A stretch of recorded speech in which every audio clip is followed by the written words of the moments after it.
Pred slovima Milanskog edikta neka svako, bez obzira da li Gospodu služi kao pastir ili vernik, da li je uopšte verujući, makar u sebi odgovori: jesam li dovoljno tolerantan? Ne samo prema onima koji pripadaju drugim verama, već oko sebe, prema bližnjima, susedima, prema nepoznatom čoveku. Svako od hrišćana, bez obzira kojoj zajednici u okviru hrišćanstva pripada, mora da se zapita da li je svojim životom i odnosom prema onima koji su u manjini zaslužio da bude naslednik hrišćana koji su 3 veka, makoliko bili slabi i bez ikakve zaštite, imali makar isto toliko časti kao i oni koji su ih uništavali.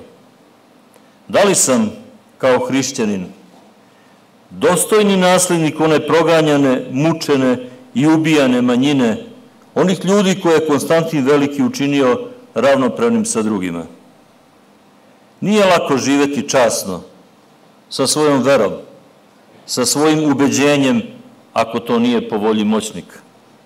U to vreme naročito, zato što je vernost prema Hristu donosila muku i patnju, neretko i smrt.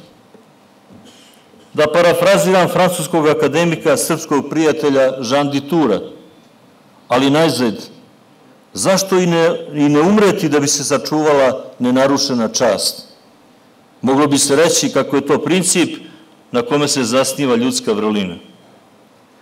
Za Srbiju je čast što se jubilej Milanskog edikta tokom ove godine svetkuje u našoj zemlji.